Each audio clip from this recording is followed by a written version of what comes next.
é absurda. Eu vou tentar fazer um outro desenho aqui para você ver o que a gente pode ter dos dois cenários que a gente poderia ter do coronavírus no Brasil. Então imagina o seguinte, imagina que a gente tem de novo o número de pessoas, agora é o número de pessoas doentes com o coronavírus no tempo.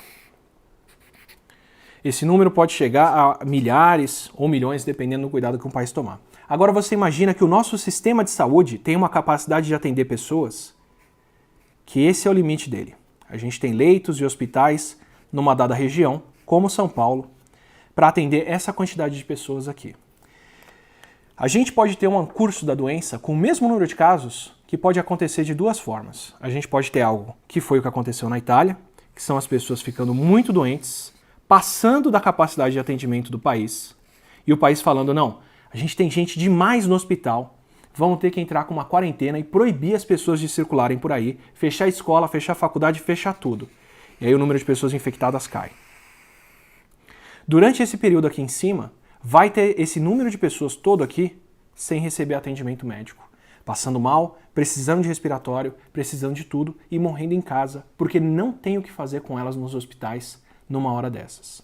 Em compensação, se a gente adota as medidas cedo, como fechar transporte, fechar escolas, fechar fábricas, acabar com aglomerações de grandes números de pessoas, então acaba com o show, acaba com a balada, a congregação na igreja vai ter que acontecer em casa, na verdade. O que a gente puder fazer para reduzir o número de pessoas amontoadas. O governo não pode chegar para as empresas, por exemplo, e falar, você vai ter que mandar os seus funcionários para casa.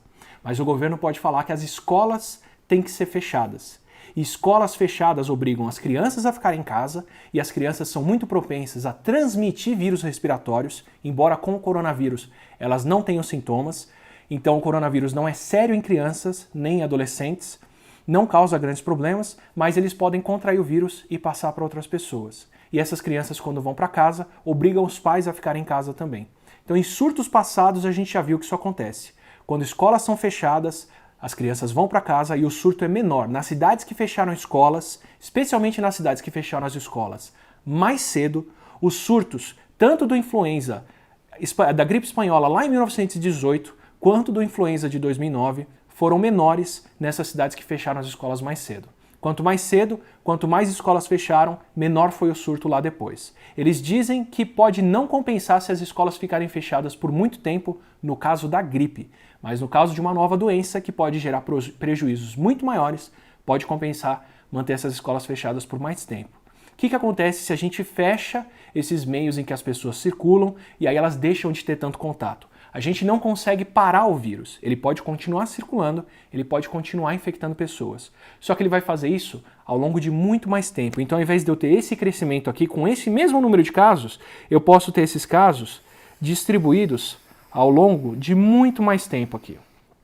Então eu posso ter 50 mil casos no total em vermelho e eu posso ter 50 mil casos em total em azul aqui. Só que nessa epidemia azul, que pode ser o caso, por exemplo, da Coreia do Sul, ao contrário da Itália aqui em cima, todo mundo que ficou doente pôde ser atendido no hospital, pôde ser recebido, pôde ser tratado e pôde ir para casa.